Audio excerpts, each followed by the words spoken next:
What's going on, everybody? Welcome on in. We are joined by a very special guest today, Mr. Parker Porter. Second time that I've had the pleasure to talk to you, my man. If you don't know who he is, you better look him up at Parker Porter MMA. The man's got a huge debut coming up here. We'll talk about that in just a few minutes. But my man, first of all, for some of your time, how's everything going? I know you're about 3 weeks out from this fight. How we feeling? About 3 weeks out, feeling really good. I got a little nervous last weekend because I had a little bit of a head cold that was going through the house and stuff, but I think I kicked it. You could hear a little bit of residual stuff in my voice, but everything's peachy, man. Life is good. Good to hear. Glad you're doing well. By the way, I do want to ask you about the weight cut and all that stuff, but looking thin, my man, looking good. Yeah. So bet you're feeling good too. Killing me. People are always posting about the fight, and they're picking up these old pictures of like when I made my UFC debut, and I was coming off the freaking couch weighing like 290 pounds. And now I'm walking around, waking up at like 240, 245. So I'm like, oh, come on, guys. He's like, give me a little bit of credit here. You're making me, I don't even recognize that body anymore. Hey, and you know what though? That's got to be a great feeling. It is.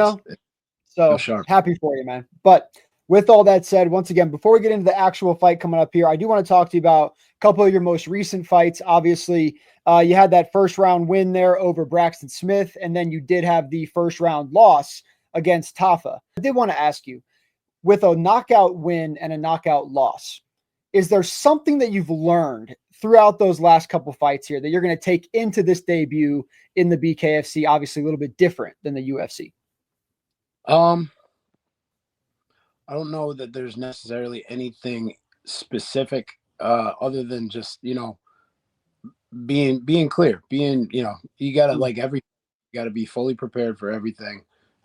When you see your opportunity, you got to take it, but you got to not hunt for something that's not there. Wait for the opportunity to present itself a little more, patience, being patient. Absolutely. And I did want to ask you as well. I know that you've kind of been in that heavyweight class. I know BKFC is just a little bit different. So are you still fighting heavyweight? Is it a little bit different in BKFC? Where are we going to see you kind of coming in there on fight night? Yeah, this is still heavyweight. Yep. So I'm not cutting weight. This is first time where I could probably gain 15 pounds and not worry about missing weight. So yeah, it's still going to be heavyweight. You'll probably see me come in at about 240, maybe a little bit under, depending on how conditioning stuff goes.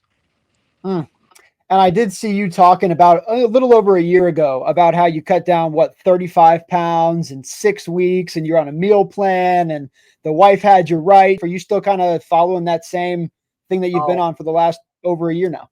I was doing that plan, and it was great, and she had a lot of success with it on it, but it wasn't like super real food, it's a lot of like packet made meals and stuff like this, and I like that now maybe better, because about 3 maybe 4 months ago, I jumped into following a carnivore diet, and I had always had a little bit of a curiosity about it while I was still under contract with the UFC, but everybody I talked to that had done it before or tried this or tried that had said that they just felt like they couldn't hit that sixth gear with their energy and their performance. They didn't feel like they had the same kind of explosiveness as when they were eating carbohydrates. And at the, 3-4 months ago, I didn't have anything on the horizon. So I was like, let me dip my toes in the water and see what this is all about. I haven't noticed any effects on my speed or my performance. If anything, I think my performance is going up. I'm for the first time in all 20 years of my professional fighting career, I'm getting more than adequate protein from like really good bioavailable sources, not just like protein shakes. Whereas before I used to really even get over 200 grams a day, and most of that was from a whey protein supplement. So I'm just I eat until I'm full, and then I eat again when I'm hungry. It's pretty great. That's the other thing I really enjoy about it is I haven't had to measure anything. Like I've spent almost the last 2 decades white knuckling on a diet, measuring this for accurate with this, and then after the fight or after the competition, just go off overboard and indulge in everything I've been abstaining from. And now I'm just like, oh, I can just eat what I want when I want. It's great. Gotta be a good feeling. But I did want to ask you once again. So I brought up the wife. I know obviously wife, the kids, all very important to you in your success. I know you're a boy dad, I want to say, right? 3 boys, no girls, Yep. No staying girls. clean. Obviously, going into BKFC once again, it's a different war zone than the UFC is. Some worse, some better, whatever it might be. Is the wife nervous at all for the no gloves going on? Of Yeah. course.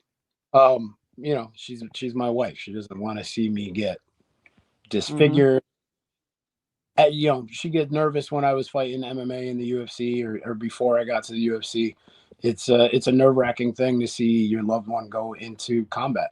You just want them to be safe. Obviously, you want them to win and be successful, but at the very bottom line, you want them to come out as relatively unscathed as possible with no permanent injuries or anything.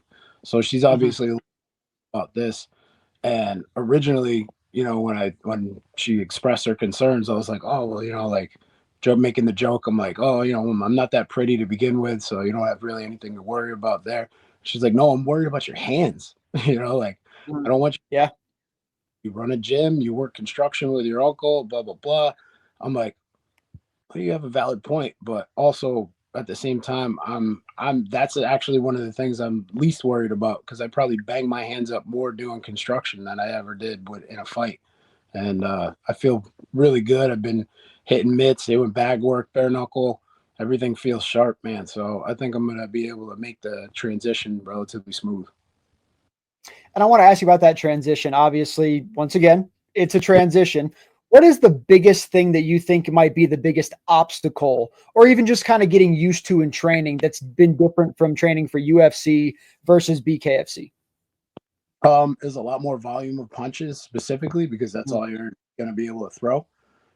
So just conditioning the arms has been a little bit more of a focal point and making sure that I've got the strength and the power to continue all the way through with that.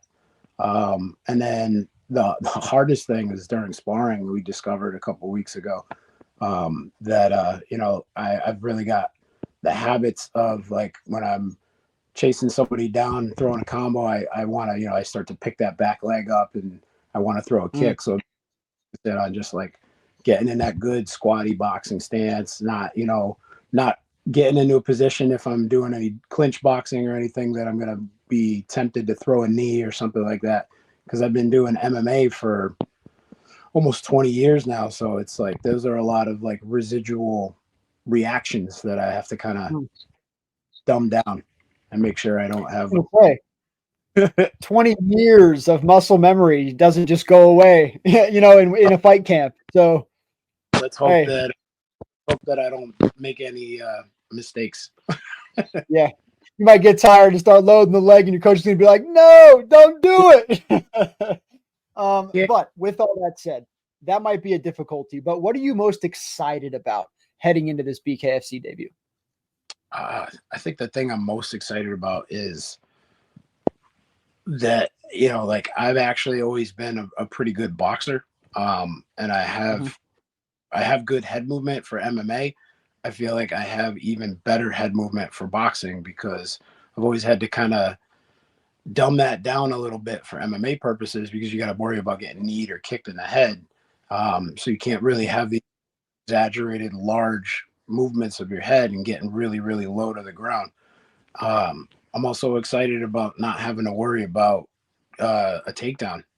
I'm really looking forward to the clinch side of things because that's something that I feel pretty confident in my abilities about. But I'm looking forward to this whole new kind of facet of my combat sports career.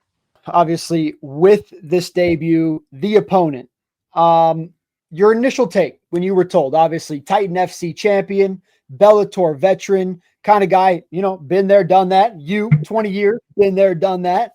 Obviously, he's got what, two years of age on you, what, 39, 41. So walking into here, when you got this draw, were you excited about this draw? I was excited to be more excited to be fighting again. I've Mm. had any fights since August of 23. And I've just been kind of like grinding away at life, getting things back in order and making sure we got, steady income with work and doing construction, working on the gym, getting things flowing. I didn't genuinely think too much about who it was specifically. I just, like I was like, all right, I looked at his record, I looked at my record, I watched a couple of clips of his fight, and I was like, like I'm just excited. I think this is gonna be a good matchup. I think it's gonna be an entertaining fight. I'm always going out for that W, so I'm not gonna say that I'm not thinking I'm gonna win, but I think it's a good general matchup, especially for this being his second fight in Bkfc and my first. Yep. I'm very excited to see this matchup. I feel like when I've obviously done my small work on Chase, I haven't really followed him as a fighter before. I haven't interviewed with him before or anything, but obviously I have watched you fight quite every time you fought in the UFC, I've watched a fight. So with that said, really enjoy watching the fight, man, and definitely think this is going to be an absolute banger. Because if you look at his record as well, obviously, right, it's knockout early, whether it's a win or a loss. So excited to see the hands fly in there. But I do want to jump over really quickly and talk about that heavy hitters club, obviously, that you are a very, very big part of. If you could kind of just tell the people, first of all, heavy hitters club, what is it? Where is it? And obviously your major role at it. So Heavy Hitters Club is my gym in New Britain. I own, operate, run everything. I teach all the classes. We're in New Britain, Connecticut, in 1 Hartford Square, and we're going to be adding in, for anybody with children interested in getting into jiu-jitsu, we're going to be adding some kids classes starting the week after the second week in February. So look for, you got to schedule a tour, come by and see it. And it's my passion, man. It's like, I love, like you said, been doing this for 20 years. I love it. I always want to stay connected to it, but I'm also not foolish enough to think that I could fight forever. So I'll be able to be involved with it. I'm going to train until the day I'm physically incapable of doing it anymore, because it's become part of who I am, and it's my, place of zen, if you will. But I want to help teach the next group of people and keep building the community that we've got growing and established over there, and helping to usher in the next generation of combat sports athletes. I always see you talking so highly about coaching and heavy hitters club and working with the kids and doing all that good stuff. So if there was one thing where when you walk in the building or when you walk out of the building, that is your most rewarding part about coaching, what is it? Is when you see somebody that's been struggling with something for however many times it may be, maybe it's one class, or it's like just, from the start of the class to the end of the class, or maybe they've been struggling with a specific technique and having really trouble for, weeks or even months. And then all of a sudden it just clicks for them. And they're like, oh, I get it. And you see that light go on in their head, and you see the confidence build. And all of a sudden now they're moving on to the next thing, and they're doing that so smoothly. And it's just like, it just makes me feel so good to help other people feel the same way. And it's so nice to hear that you have this thing, like you already mentioned, right, outside of fighting, where when it's done, you're like, I already know what I want to do. It's all good. Like when you're time, most guys are like, man, like, how often do we see guys fight and that we're like, bro, come on now, you shouldn't be fighting anymore, right? And so, it's just awesome for you that you're just like, look, man, when my time comes, I'm ready to go be a coach and help other people and do that. So good on you. Once, like you said, guys, make sure to go check out those kids classes if you're interested. One more time, there's the Instagram for you at heavyhitters.club. But with that said, my final question for you, I can't let you leave without asking. I guess you don't have to answer it, but I got to ask it. Can I get a prediction? Can I get a Mystic Mac prediction for how this fight's going to end? I think it's going to be second round knockout. Clean? Clean. I love it, my man. Any other sponsors, any other coaches, anybody else you want to give a quick shout out to before we let you get up out of here on this beautiful weekend? My team, my guys, all my members and training partners at Heavy Hitters Club, Max, Chris, Alex, all you guys, Dan, my coach, Ed. You get those guys are awesome.